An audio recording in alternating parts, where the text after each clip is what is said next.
सावंतवाडी येथे संदीप गावडे यांच्या संकल्पनेतून आयोजित यशवंत शिष्यवृत्ती स्पर्धा परीक्षा 2024-2025चा बक्षीस वितरण समारंभ काल उत्साहात संपन्न झाला. अमेरिकेतील IT क्षेत्रात कार्यरत असताना निधन पावले दशकवृत्तीतील पहिले IT इंजिनियर कैलासवासी यशवंत गावडे यांच्या स्मृतिप्रित्यर्थ आयोजित या कार्यक्रम सोहळ्यात आयोजक संदीप गावडे, एकनाथ गावडे, सुनीता गावडे, पंचायत समिती सभापती गौरव मुळीक, उपनगराध्यक्ष अनिल निरवडेकर, जिल्हा परिषद सदस्य शोभाताई गावडे, मायकल डिसोजा, नितीन राऊळ, गटशिक्षणाधिकारी शिंदे, मलदेसाई, सागर ढोकरे, अनिकेत आसोलकर आणि गुलाबराव गावडे या मान्यवरांची प्रमुख उपस्थिती होती. मान्यवरांच्या हस्ते पहिल्या 10 गुणवंत विद्यार्थ्यांना सायकली तर इतरांना यशस्वी विद्यार्थ्यांना पदके आणि प्रशस्तीपत्रके देऊन गौरवण्यात आले. कैलासवासी यशवंत गावडे यांना श्रद्धांजली अर्पण करून पार पडलेल्या या सोहळ्याला विद्यार्थी व पालकांचा मोठा प्रतिसाद लाभला. नाना धोंड, कोकण लॅब ब्रेकिंग, सावंतवाडी. एज्युकेटेड माणूस पॉलिटिक्समध्ये आल्यानंतर काय होऊ शकतं त्याचं उत्तर संदीप एकनाथ गावडे. कारण ज्याला एज्युकेशनबद्दल रिस्पेक्ट आहे तोच असल्या प्रकारचे चांगले इव्हेंट या ठिकाणी घेऊ शकतो. आणि भारतीय जनता पक्षाचं आमचं हेच ब्रीदवाक्य आहे की एज्युकेटेड पर्सन त्या त्या कॅटेगरीमध्ये त्याने आपापल्या प्रत्येक क्षेत्रात जर चांगले एफर्ट दिले तर संदीपजी आपल्यासारखं यश ही एक छोटी गोष्ट आहे. यशवंत स्कॉलरशिप स्पर्धा परीक्षा ही एक छोटी गोष्ट आहे, हा एक छोटा इव्हेंट आहे. पण प्रत्येक छोटा इव्हेंट आणि प्रत्येक छोटी गोष्ट हीच ठिणगी पाडून जाते आणि भविष्यात यालाच एक मोठं नाव स्वरूप येतं. आपण प्रत्येक गोष्टीचं जर उदाहरण घेतलं तर कुठचाच माणूस नो मॅन कॅन परफेक्ट. तो ज्यावेळी if you try again and again then you will get success. Otherwise आपल्याला सक्सेस हे मिळत नाही.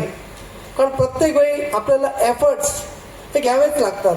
एफर्ट्स घेतल्याशिवाय कुठचीही गोष्ट आपल्याला करता येत नाही. सम अँड सबस्टन्स मला एवढंच सांगायचं आहे की संदीप एकनाथ गावडे यांनी जर आज काय मिळवलं असेल तर ही सगळी जी मुलं आहेत आणि त्यांच्या चेहऱ्यावर जे आज हास्य बघितलं आम्ही ते त्याने मिळवलं. आपण आई आणि वडील दोघं या ठिकाणी आहात. दोघांना खरोखरच मनापासून या ठिकाणी किती चांगलं वाटत असेल की आपला मुलगा इतक्या चांगल्या प्रकारचा इव्हेंट घेतो. खरोखरच तुम्ही आई वडील देखील खूप भाग्यवान आहात. अशा नाही मिळत तर ना या मे महिन्यामध्ये तुम्ही करिअर गायडन्सची शाळा घ्या आणि जी मुलं 10वी उत्तीर्ण होणार आहेत किंवा 12वी उत्तीर्ण होणार आहेत तर त्यांच्यासाठी एक करिअर गायडन्स आपण घेऊया. आणि त्यातनं माझ्या मते असं होईल की सगळेच अधिकारी नाही होणार पण काही इंडस्ट्रियलिस्ट होतील, काही बिझनेसमॅन होतील, काही शिक्षक होतील. ज्याला जी आवड असेल त्या हिशोबात तो त्या त्या क्षेत्रामध्ये जाईल अशी मी तुम्हाला एक विनंती करतो आणि माझे 2 शब्द संपवतो. धन्यवाद. न येता राज्याच्या स्पर्धेत देश पातळीवर गेले पाहिजे त्यासाठी कोणीतरी त्यांच्या पाठीवर कौतुकाची थाप दिली पाहिजे. आणि याचं हे कार्य आमचे संदीप गावडे साहेब यांच्या माध्यमातून नक्कीच होत आहे. आणि येणाऱ्या काळामध्ये स्वतः ते जिल्हा परिषद सदस्य आहेत. त्यांचा अभ्यास जर बघितला तर समाजकारणामध्ये असेल, सहकार आणि इतर ह्याच्यामध्ये दांडगा आहे. आणि निधी कसा खेचून आणायचा आणि विकास कामं कशी करायची याच्यात त्यांचा हातखंडा कोणी धरू शकत नाही.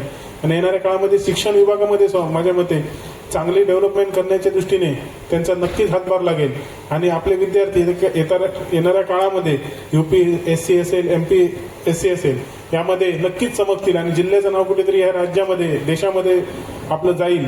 कशाचा कोकण विभाग हा जर बघायला गेलं तर अव्वल असतो 10वी 12वी. पण पुढील जर शिक्षण बघितलं तर आपला कुठलाही विद्यार्थी स्पर्धा परीक्षेत टिकत नाही.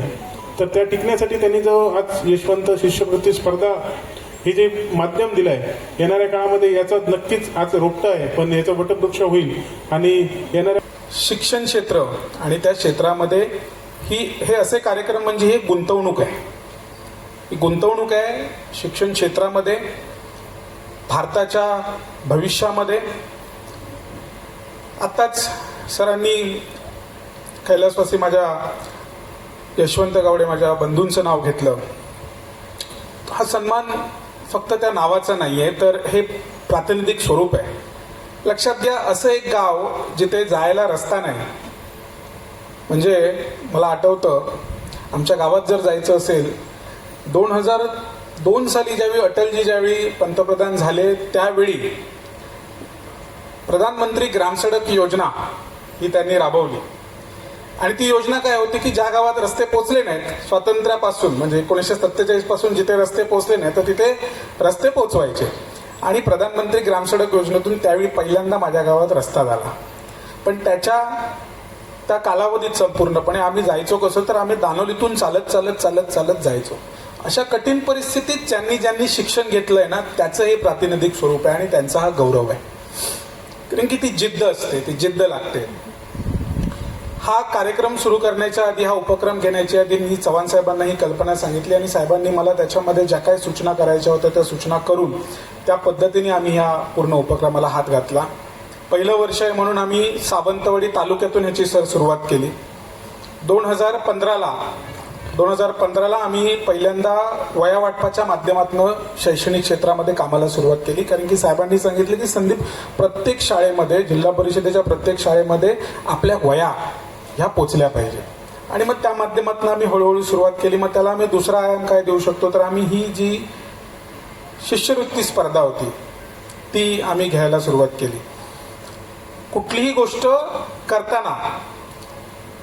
गोष्ट करताना त्याचं नियोजन करताना किंवा त्याची प्लॅनिंग करताना सोपं वाटतं, पण त्या नियोजनापासून ॲक्च्युअल तिथपर्यंत येईपर्यंत, अंमलबजावणी करेपर्यंत फार कठीण गोष्टी असतात. आणि त्या कठीण सगळ्या उपक्रमांमध्ये, ते पूर्ण ह्या प्रक्रियेमध्ये माझी साथ ज्यांनी दिली त्या सर्वांचा आपण इथे आज सन्मान केला. कारण काही विशेषतः जास्त त्या मुलासाठी ती झटत असते.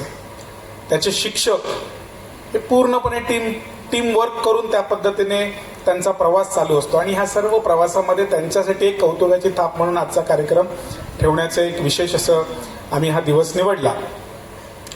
ही परीक्षा का, किंवा या परीक्षेतून काय आम्ही साध्य करणार, तर त्याच्यावरती मी एक गोष्ट, कारण की कसं आहे की आता जी आमची मुलं आहेत ती 4थीतली आहेत. गेल्या वर्षी ज्यांना आपण बक्षीस दिली ती 5वीतली आहेत. आता 4थी 5वीतली मुलं काय आमची लगेच MPSC साठी किंवा UPSC साठी तयार होणार नाही, हे आम्हालाही माहिती आहे. पण काय असतं माहिती आहे का, की वर्ष पटापट निघून जातात आणि मुलगा एकदा 10वीत गेला की त्याच्यानंतर त्यावेळी त्याच्याकडे प्रश्न येतो की करायचं काय, पुढचं कसं काय करायचं, कुठली ब्रांच घेतलं पाहिजे, काय केलं पाहिजे, कशा. साधारणतः आमच्या आतापर्यंतच्या सोसायटीमध्ये एक असा समज आहे की ज्याला जास्त मार्क्स असतात तो सायन्स घेतो, ज्याला कमी असतात तो कॉमर्स घेतो, ज्याला त्याच्यापेक्षा कमी असतात तो आर्ट्स घेतो. पण हे असं नसतं. सगळं पाणी शेवटी समुद्रालाच मिळतं. जितकं महत्वाचं सायन्स आहे तितकंच महत्वाचं आर्ट्स आहे. आणि हे आतापासून कुठेतरी त्यांना सातत्याने सांगत बसलं पाहिजे. त्याच्यासाठी आमचे जे मित्र आहेत, आमचे उपसभापती गौरवजी मुळीक म्हणाले की करिअर मार्गदर्शन आणि त्या संदर्भात आपण घेऊया तर 100% घेऊया. तर 10वीत गेल्यानंतर तो प्रवास सुरू होतो. साधारणतः 12वीत गेल्यानंतर आता जे तुम्ही सोडवताय ना सब्जेक्टिव्ह क्वेश्चन्स, आमच्या काळात ते आम्हाला डायरेक्टली 10वी 12वीत बघायला मिळायचे. पण आता काय होतंय की ह्या निमित्ताने तुमच्याकडे ABCD हा ऑप्शन तिथे येतो. तुम्हाला कळतंय की HB कलरची पेन्सिल घ्यायची आहे, त्याच्यातून हे डार्क करायचंय, जे आन्सर असेल ते द्यायचंय. सो हे तुमचं practice makes a man perfect. हे तुमच्यासाठी हा एक उपक्रम की बाबा हळूहळू ही मुलं तयार होती. 10वी 12वी पर्यंत त्यांना हळूहळू त्या गोष्टीमध्ये समज येईल. आणि हे बघा, आमचं उद्दिष्ट हे नाही आहे की आमच्या कोकणातली आमच्या इकडची सगळीच मुलं UPSC आणि MPSC क्रॅक करतील. 100% आम्हालाही माहिती आहे की फार कठीण एक्झाम्स असते. पण त्याच्याशिवायही परीक्षा आहेत. अनेक बँकांच्या प्रोबेशनरी एक्झाम्स आहेत, अनेक कॉम्पिटेटिव्ह एक्झाम्स आहेत. ह्या सर्व मॅनेजमेंट इन्स्टिट्यूटमध्ये जाताना सुद्धा अशाच पद्धतीच्या एक्झाम्स असतात. या सर्व एक्झाम्सला ही मुलं आतापासून तयार व्हायला पाहिजे. एवढ्यासाठी हा छोटासा असलेला उपक्रम. ह्याचं खरं आउटपुट आम्हाला कधी मिळेल माहिती आहे का, ज्या दिवशी खरंच ह्या शिष्यवृत्तीतला एखादा विद्यार्थी हा ज्यावेळी अशा पद्धतीची परीक्षा क्रॅक करेल ना, त्या दिवशी या मनात, त्या दिवशी मी स्वतः म्हणजे इतका आनंद होईल की स्वतः चव्हाण साहेबांकडे जाऊन सांगू शकतो की साहेब हे आपण ह्याच्यामध्ये, कारण की त्यांना तेच अपेक्षित आहे.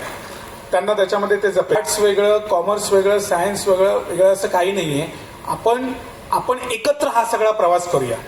तुम्ही आणि आम्ही एकत्र होऊन एकजूट होऊन जर एक ध्येय धरून जर आपण जर ह्या पद्धतीने गेलो तर 100% मी तुम्हाला सांगतो, ज्या गावात जायला रस्ता नाही तिकडचा मुलगा जर 10-10, 15-15, 20-20 लाखाचं पॅकेज घेईल, एवढ्यावरती जर जाऊ शकतो, बाहेर जाऊ शकतो, ह्या क्षेत्रात जाऊ शकतो, तर आपल्याकडे वेगळ्या अजून कुठल्या टॅलेंटची गरज नाही. सगळ्या पद्धतीचं टॅलेंट आपण दिलेलं आहे. आपण जसं तुम्ही आता आलात ना आपल्या विद्यार्थ्यांसाठी की आपण जसं आपण चीअरअप करतो, त्याच पद्धतीत एकत्र येऊन शिक्षक, पालक, विद्यार्थी आणि आम्ही सगळेजण एक होऊया. कॅल्क्युलेटेड आणि ऑर्गनाइज एफर्ट्स देऊया, म्हणजे मिळून एकदम घेतलेले असे एफर्ट्स देऊया. 100% आपल्याला मान उंचावेल अशा पद्धतीचं हे होईल. आम्ही ह्या Konkan live breaking news channel, अचूक बातमी, थेट हल्ला. कोकणातील ज्वलंत प्रश्नावर मर्मभेदी लिखाण करून सत्य मांडणारे निर्भीड चॅनल. लाईक करा, सबस्क्राईब करा आणि फॉलो करा.